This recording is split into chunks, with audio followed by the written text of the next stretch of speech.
Buenas, vamos al tema siguiente, que es gramáticas Cele, gramáticas de Lindenmayer.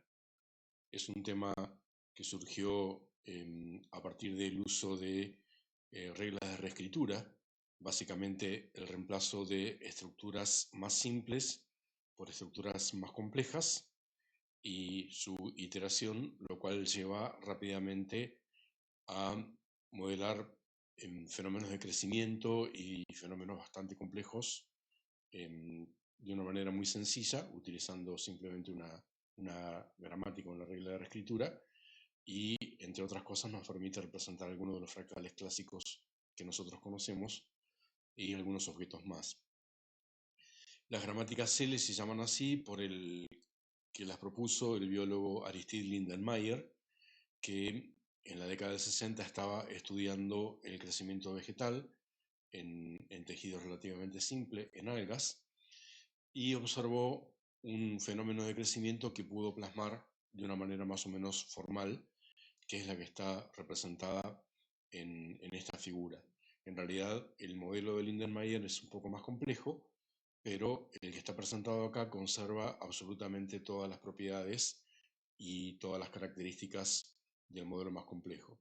Básicamente podríamos decir que tenemos dos tipos de células. Supongamos que esto está representando una hoja plana de un alga, por ejemplo. Tenemos dos tipos de células que se distinguen entre sí por la orientación de algún aspecto biológico de la célula. Entonces podríamos llamar que tenemos células a derecha, que serían las grises, que tienen las flechas hacia la derecha, y células hacia la izquierda, que son las blancas, que tienen las flechas hacia la izquierda. Cada una de esas células puede estar en dos estados madurativos diferentes. Puede estar en estado maduro o en estado juvenil, por decirlo de alguna manera. Entonces lo que Lindenmayer observó es la célula derecha madura se divide en dos, una célula a izquierda madura y una célula derecha juvenil. La célula izquierda madura se divide en dos, una célula izquierda juvenil y una célula derecha madura. La célula derecha madura y juvenil se evoluciona hacia una célula derecha madura y la célula izquierda juvenil evoluciona hacia una célula izquierda madura.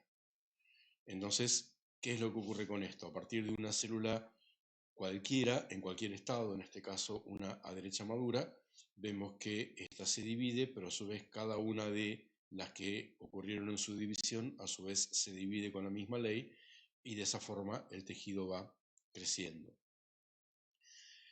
Una cosa interesante para ver es, fíjense la cantidad de células que tenemos en cada iteración. 1, 2, 3, 5, 8. Y seguramente, si nosotros nos damos cuenta, vamos a ver que cada célula en estado maduro va a generar 2 y cada célula en estado juvenil va a generar 1. Entonces tenemos 5 maduras que van a transformarse a 10 y 3 juveniles que van a transformarse a 3. Así que la próxima van a ser 13. ¿Sí? Rápidamente nos damos cuenta que estamos en la presencia de la serie de Fibonacci. Es interesante ver también cómo, bueno, se van alternando las orientaciones, o sea, todas las juveniles apuntan para un lado y las maduras apuntan para el otro, y eso cada tanto se reversa, va cambiando, y, bueno, varias otras características, pero bueno, si yo, por ejemplo, en este punto digo, tengo 8 células maduras, ¿por qué tengo 8? Y porque tenías 3 maduras y 2 juveniles en la anterior que provienen de las 2 maduras y una juvenil que tenías en la anterior de la anterior. Bueno, todas propiedades que hacen básicamente a la fractalidad, simplemente con darnos cuenta de que a partir de cada una de las células maduras a derecha la estructura se repite fractalmente, nos damos cuenta que están ocurriendo todas estas propiedades. Bueno, esto tuvo un montón de implicaciones. Básicamente, el estudio de este tipo de gramáticas, a diferencia de las gramáticas utilizadas en sistemas formales, que son las gramáticas de Chomsky, se diferencia por el hecho de que en las gramáticas de Chomsky la derivación, o sea, pasar del estado I al estado I más 1, se hace aplicando una posible regla sobre una parte posible de la cadena que estamos derivando. ¿A qué nos referimos con regla y a qué nos referimos con cadena? Nosotros podríamos reemplazar a cada una de estas células, dependiendo de su orientación y su estado madurativo, simplemente por letras. Podríamos llamar ARBR, ALBL, como está acá, o los podríamos llamar ABCD. Entonces aquí tendríamos la cadena A, aquí tendremos la cadena CB, aquí tendremos la cadena DAA, etcétera, etcétera. Esas son las cadenas, serían como strings. Y la sustitución de uno de los símbolos de esa cadena, una de esas letras, por el que corresponde en el estado siguiente, es la derivación. Eso es lo que se hace en los lenguajes formales, es lo que le da fundamentos a las ciencias de la computación, lo que estuvo estudiando Turing, lo que estuvieron estudiando los próceres, por decirlo de alguna manera, de los sistemas formales que dieron origen a las ciencias de la computación. Es muy interesante porque las gramáticas de Chomsky, en las cuales la derivación se hace buscando un único símbolo en la cadena y aplicándole una única regla a la cadena, permitieron formalizar todos los lenguajes algorítmicos posibles y al mismo tiempo todas las máquinas que estuviesen en condiciones de implementarlos. Entonces, por ejemplo, existen las gramáticas llamadas regulares, que se implementan con autómatas finitos, luego las gramáticas libres de contexto, que se implementan con autómatas a pila, luego las gramáticas sensibles al contexto, que se implementan con un autómata con n pilas, y finalmente las gramáticas recursivamente enumerables, que se implementan con máquinas de Turing. Las gramáticas de Lindenmayer rompen un poco con esta jerarquía, porque aún la gramática finita de Lindenmayer, o sea, donde no tenemos un conjunto de símbolos no terminales, tenemos solamente símbolos terminales, nos permite modelar procesos que son inclusive sensibles al contexto. ¿Sí? Por ejemplo, es muy fácil con una gramática L generar la cadena A asterisco B asterisco C asterisco, mejor dicho, en realidad A a la N, B a la N, C a la N. O sea, el universo de cadenas donde hay tres símbolos A, B, C y cada uno de estos se repite una misma cantidad de veces. Eso que en las gramáticas de Chomsky requiere un lenguaje sensible al contexto, una gramática sensible al contexto, con las gramáticas L se puede hacer con algo simplemente regular. Esto, bueno, es una, por decirlo de alguna manera, una curiosidad formal, pero es interesante porque es un espacio matemático, lógico, formal que no está totalmente explorado en la actualidad. Volvemos a Lindenmayer. El sujeto estuvo estudiando modelos de crecimiento vegetal de varios tipos, botánicos, de árboles, o sea, no solamente células dentro del tejido, sino organismos vegetales completos, y presentó sus resultados en un libro que es The Algorithmic Beauty of Plants, el libro llamado ABOP, que es de descarga gratuita y que tiene unos modelos realmente muy interesantes, algunos de los cuales vamos a ver. Por ejemplo, estas rosas que están acá están modeladas algorítmicamente. Actualmente hay otros libros de belleza algorítmica de X para diferentes X, como por ejemplo caracolas marinas y varios otros objetos que ocurren en la naturaleza, pero que también pueden pensarse como objetos antrópicos, humanos. Bueno, como les decíamos, esto rápidamente llevó a el modelado de los fractales. Cuando hicimos nuestra primera clase y vimos los primeros fractales históricos, Cantor, von Koch, etc., y mostramos algunas ilustraciones, yo les decía, no se lancen a quererlos graficar, porque quererlos graficar sin el sistema formal adecuado puede llegar a ser un dolor de cabeza. Esperen a ver el sistema formal adecuado. Bueno, este es el sistema formal adecuado. Vamos a ver lo fácil que es modelar Cantor, von Koch, curva de Hilbert, etcétera, etcétera, con este tipo de gramáticas. ¿sí? Lo importante en este punto es entender el concepto de derivación y el concepto de interpretación. En la interpretación, como cualquier sistema formal que se interpreta, consiste en traducir los símbolos del sistema formal a algo afuera del sistema formal, a algo real. O sea, cuando uno interpreta, por ejemplo, una teoría, quiere decir que a los símbolos que se utilizan para los elementos de la teoría les asigna un significado afuera de la teoría. Entonces, por ejemplo, para el conjunto de Cantor, nuestra gramática, fíjense que la gramática se representa simplemente con reglas de reescritura, donde el antecedente es lo que está a la izquierda del símbolo flechita y el consecuente es lo que está a la derecha del símbolo flechita. Cuando la gramática no tiene símbolos formales, o sea, cuando básicamente lo que tiene son símbolos terminales nada más, se dice que la gramática es regular. Es la más fácil de todas y es la que se puede modelar en el caso de Chomsky con autómatas finitos, o sea, estamos hablando del sistema formal más sencillo de todos. En el caso de la gramática L para el conjunto de Cantor, tenemos a partir de la cadena vacía representada con el par de llaves, o para los que hayan hecho alguna vez alguna materia parecida, el carácter lambda. A partir de ese carácter se obtiene el carácter 1, que serían en nuestro caso el axioma. O sea, cuando algo surge de la nada, a eso lo llamamos axioma. Luego el 1 es reemplazado por 101 y el 0 es reemplazado por 000.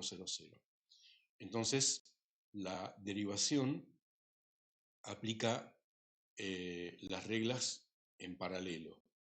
Al principio no tenemos nada, entonces a partir de nada podemos obtener el 1. Luego tenemos 1 nada más, a partir del 1 podemos obtener 101. Luego el 1 se reemplaza por 101, el 0 se reemplaza por 000, el 1 se reemplaza por 101 en paralelo.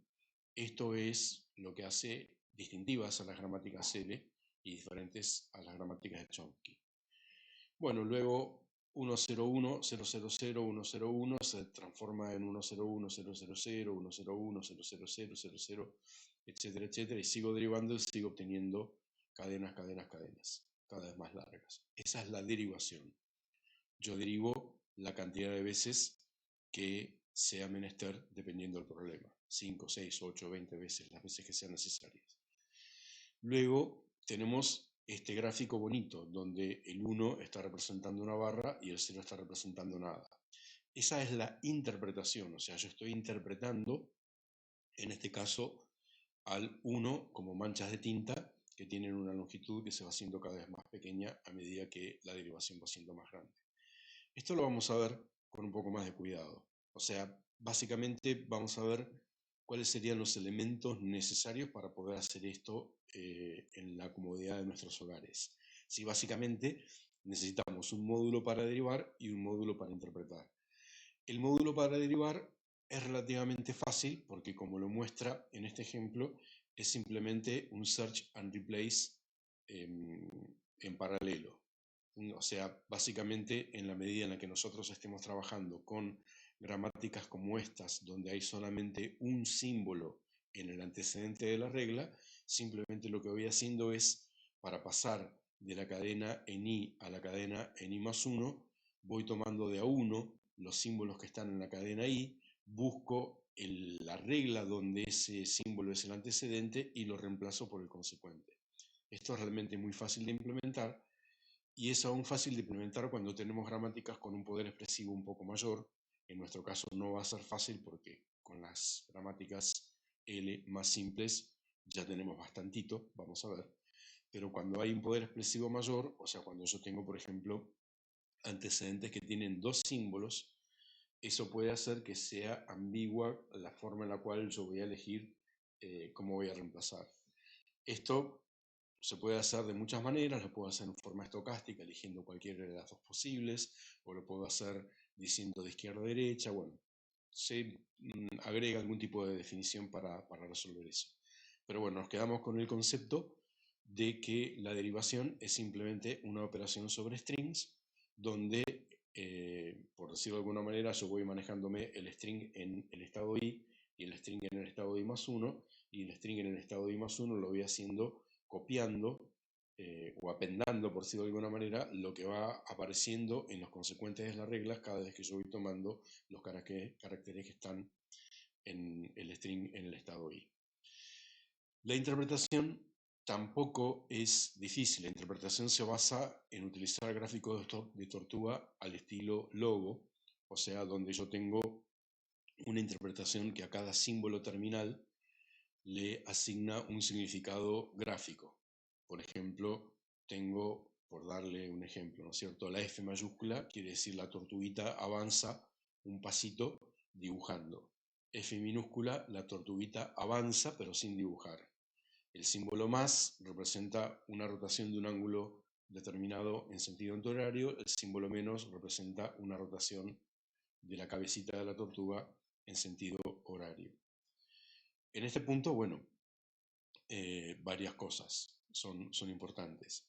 La primera es, me conviene, por razones que van a quedar claras más adelante, van a quedar creo bien claras, me conviene pensar lo que va ocurriendo con la tortuguita como si fuese un cursor.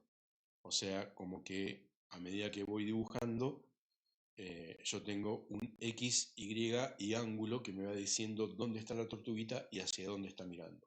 Ese sería el estado de la tortuguita. Entonces, en cada punto, yo voy alterando el estado en función del símbolo que voy interpretando. Si me toca la F mayúscula, entonces el X, Y cambian en función de la dirección hacia la cual está. ¿Sí? El X pasa a ser el X que estaba antes más la longitud del paso por el coseno del θ, donde θ es el ángulo del cursor, y el Y es el Y que tenía antes más el seno de θ, por el tamaño del paso. Y así lo voy resolviendo. Esa es la primera cuestión a tener en cuenta. La segunda cuestión a tener en cuenta es la tortuga va a ser en definitiva una poligonal, va a ser un gráfico vectorial, o sea, no estamos trabajando en principio en píxeles y no nos interesa trabajar en píxeles todavía, pero luego queremos hacer el gráfico y verlo en píxeles, o sea, tenemos que ir a un canvas. Entonces, en ese sentido, lo que nos conviene, esto es una recomendación, no es un mandato, lo que nos conviene es primero analizar toda la trayectoria de la tortuguita y determinar el cuadrado minimax, o sea, desde dónde y hasta dónde fue en X y desde dónde y hasta dónde fue en Y, y con eso extraer los parámetros correspondientes de escala y de traslación para que ese minimax caiga bien adentro del canvas y luego hacemos el rendering discretizando cada uno de los lados de esa poligonal.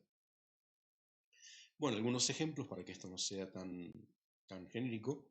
Por ejemplo, la curva de von Koch se hace reemplazando un segmento, el segmento F mayúscula, por F mayúscula menos, roto en sentido, en este caso en horario, luego F mayúscula, luego más, roto en sentido horario el doble, luego F, luego menos y luego F.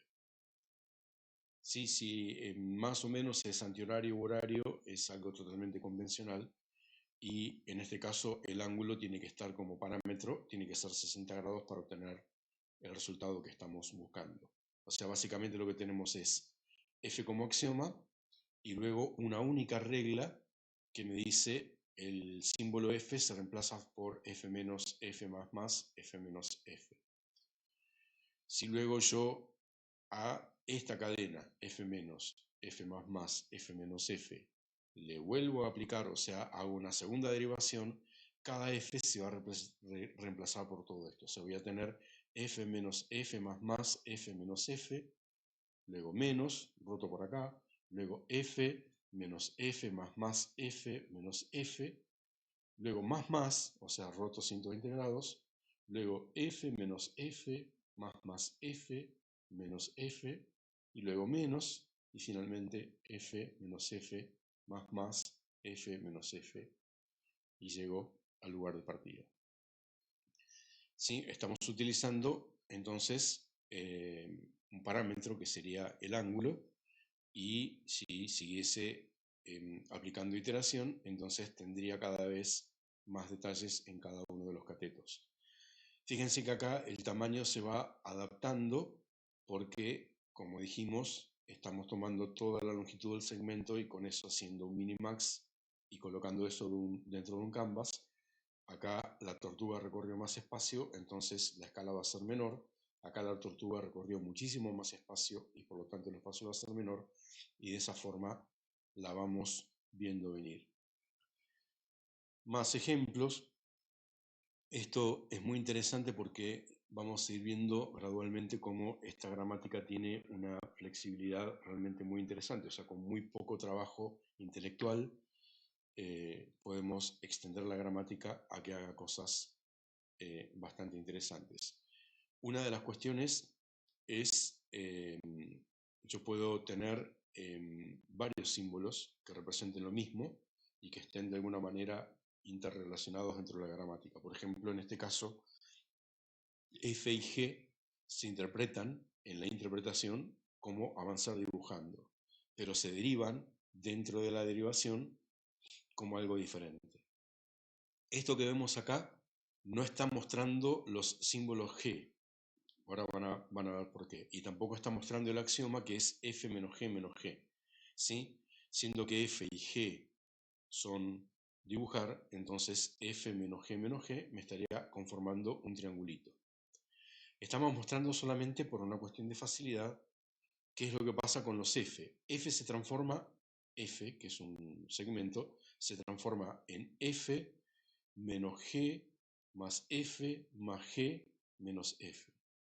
O sea, me genera esto que tengo acá. Obviamente el ángulo acá es 120 grados. ¿Sí? Fíjense que F menos G está generando un segmento, rota 120 grados, un segmento, rota 120 grados. Sería lo que me está faltando acá para completar al triángulo de Sierpinski en la primera iteración.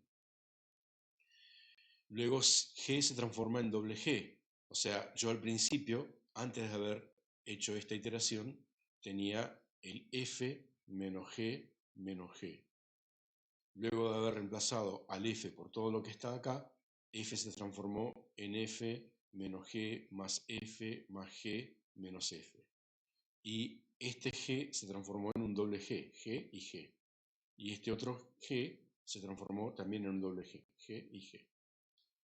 Luego, a cada uno de los F que tenemos acá, que son estos tres, le aplicamos lo mismo. O sea, este segmento aquí se transforma en un segmento que en el medio tiene un triángulo. Este segmento aquí se transforma en un segmento que en el medio tiene un triángulo. Y este segmento aquí se transforma en un segmento que en el medio tiene un triángulo. Y eso va a ocurrir recursivamente si sigo iterando. Y el doble G que tenía en este costado y en este costado se va a transformar en un cuádruple G. G, G, G, G, y luego G, G, G, G, y terminó por cerrar la figura completa. Esto lo vamos a ver ejemplificado en cuestión de minutos, tengan paciencia, pero simplemente estamos mostrando algunas de las cosas que se pueden hacer con esta gramática que realmente nos van a facilitar dibujos muy interesantes. Otra flexibilidad que yo tengo es la de poder tener símbolos extra que están dentro de la derivación y que en el momento de la interpretación se reemplazan por secuencias gráficas. Serían como macros. Entonces yo tengo la macro R definida como menos F más F más F menos, con un determinado ángulo. Esto sería, suponete que me estoy moviendo para acá, entonces menos, roto 60 grados hacia la derecha, F más, roto 60 grados hacia la izquierda, F más, roto 60 grados hacia la izquierda, menos, roto 60 grados hacia la derecha y quedo mirando en la misma dirección en la que estaba. Y luego tengo L que es simétrica. Estoy mirando para acá, me encuentro con el más, roto 60 grados hacia la izquierda, o en sentido antihorario, F, luego menos F, luego menos F y luego más, y sigo mirando hacia donde estaba. Entonces R representa como que la tortuguita se está moviendo hacia adelante, hace un detour hacia la derecha, avanza y luego vuelve al camino y gira y sigue mirando hacia donde estaba. L representa la tortuga viene avanzando hacia acá, hace un detour hacia la izquierda, luego avanza un poco y luego regresa al camino y sigue mirando hacia donde miraba antes. Luego tenemos el siguiente axioma: de la nada obtenemos L, luego L se reemplaza por menos L más R más L menos, y L se reemplaza por más R menos L menos R más. Doy un ejemplo de lo segundo. L, yo estoy moviéndome de izquierda a derecha, entonces L, que es lo que está en rojo, se va a reemplazar por R, L, R con las rotaciones que tengo acá. O sea, primero roto en sentido horario, hago un L, luego roto en sentido antihorario, roto en sentido horario, hago un R, luego roto en sentido antihorario, hago un L, luego roto en sentido antihorario, hago un R y roto en sentido horario para quedarme mirando donde estaba. Si ustedes le prestan atención, esta es la forma en la cual en la figura original que presentamos acá se generó el Sierpinski, ¿sí? El que teníamos acá primero se reemplazó por el RLR, luego el R que está acá se reemplazó por una secuencia de Rs y Ls, y así iterativamente hasta llegar al Sierpinski que estamos buscando. Bueno, y podemos tener una situación intermedia, o sea, no solamente tener símbolos que significan lo mismo y macros, sino tener macros que tienen símbolos que se grafican y que también llaman otras macros. Esto es lo que nos va a permitir, entre otras cosas, interpretar la curva de Hilbert. Una cosa interesante es cuando estamos haciendo esto, o sea, cuando tenemos macros que no se transforman totalmente en símbolos que se dibujan, sino que adentro tienen llamadas otras macros. Cuando yo corto la derivación, en la cadena final me van a aparecer los símbolos que llaman a las macros. En ese caso, esos símbolos se ignoran, o sea, como la tortuguita no sabe qué hacer con ellos, directamente no hace nada. Entonces, podemos tener una representación muy fácil de la curva de Hilbert utilizando las siguientes reglas. Arranco con un L, luego L se va a reemplazar por lo que tenemos acá. Primero roto en sentido antihorario, dibujo un R, un F, F es un símbolo básico, ¿sí? Luego roto en sentido horario, hago un L, un F y un L, luego roto en sentido horario, hago un F, un R y luego roto en sentido antihorario. Y termino mirando hacia donde estaba. Y luego, cuando vuelvo a iterar, el R en este caso se va a transformar en roto en sentido antihorario, hago un L, luego avanzo, luego roto en sentido horario, etcétera, etcétera. Esto lo vamos a ver cuando veamos cómo se ejecuta esto en un aplicativo, algo parecido a lo que ustedes van a hacer. Nos olvidamos, mientras estuvimos hablando de los fractales, nos olvidamos del origen de estas gramáticas que eran el crecimiento vegetal, y una de las cosas que caracterizan al crecimiento vegetal es la ramificación. En este caso, la ramificación es muy fácil, es muy elegante. Simplemente lo que tenemos son estructuras parentéticas. Históricamente usamos los corchetes estos, donde el corchete abre y el corchete cierra representan el comienzo y el fin de la rama. O sea, todo lo que ocurre entre corchetes es algo que se va por las ramas, hace lo que tiene que hacer y luego vuelve. Esto se modela muy fácilmente. Ustedes recuerdan cuando hablábamos de la interpretación, yo les decía, lo importante es tener un cursor que es simplemente una pequeña tupla que me dice el estado de la tortuguita, dónde está y hacia dónde está mirando. Entonces, la interpretación del corchete abre es push del estado de la tortuguita a una pila. Y la interpretación del corchete cierra es pop del estado que está en la pila, y con eso la tortuguita vuelve. Esto es interesante, ahora vamos a verlo con un poquitito de cuidado, ¿no es cierto? O sea, yo acá estoy olvidando, no dibujé el primer palito, que sería F. Luego F es reemplazado por F. Luego guardo el estado del cursor. Luego roto en sentido antihorario, hago F y luego recupero el estado del cursor, o sea, vuelvo acá. ¿Sí? Me abrí hacia la izquierda, dibujé un palito y luego volví a donde estaba. Luego tengo F, luego corchete abre, guardo este lugar en la pila, me voy por esta rama, luego termino de dibujar esta rama, vuelvo con el pop al estado donde estaba y dibujo F. Ahora fíjense lo que va a pasar.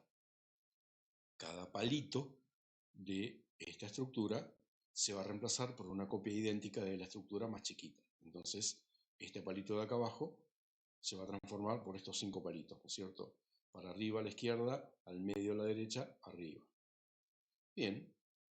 Ahora es interesante que este palito se va a transformar también en esos 5 palitos y por lo tanto, cada vez que esté guardando el estado del cursor, va a ser un push, pero el estado del cursor que tiene en este punto no se va a alterar hasta que termine de dibujar todo el palito y haga el pop correspondiente. Por eso la estructura ideal, en este caso, es una pila, ¿sí? Porque básicamente es lo que yo necesito para poder interpretar este tipo de estructuras que son estructuras parentéticas. ¿Sí? Estos arbustos, fíjense, son una regla realmente muy sencilla. Hice solamente 3 iteraciones, si hago más, se vuelve un poquitito más real. Insisto, vamos a ver algunos ejemplos. Bueno, hay una gran cantidad de posibles extensiones. Lo puedo trabajar en 3D, no tiene por qué ser 2D. Puedo tener atributos en la gramática, o sea que el F mayúscula sea un palito, pero que ese palito tenga longitud, tenga grosor, tenga color, tenga otras cosas, y que esos atributos, de alguna manera, estén relacionados con los atributos que le corresponden a lo que se deriva en cada una de las reglas. Por ejemplo, que un palito de un determinado grosor y una determinada longitud, esa F, cuando aplico la derivación, me genera un F más chiquito, más finito o algo por el estilo. Puedo tener aleatoriedad, o sea, en vez de que por ejemplo, que en vez de que los ángulos sean siempre el mismo, que haya algún tipo de modelado estocástico respecto de esa cuestión. Eso son todas cosas que yo agrego en la interpretación, no en la derivación. Puedo hacer que la gramática tenga parámetros, o sea que parte de la derivación se comunique con otra parte de la derivación a través del intercambio de información utilizando parámetros. Puedo tener gramáticas sensibles al contexto, o sea que las reglas se aplican solo si se cumplen determinadas condiciones. Puedo tener bidireccionalidad, o sea que haya una interdependencia entre la derivación de una parte de la gramática con la derivación de otra parte de la gramática y que si hay algún tipo de conflicto chocan y no se deriva como debería. Ahora vamos a ver algunos ejemplos de para qué eso puede llegar a ser útil.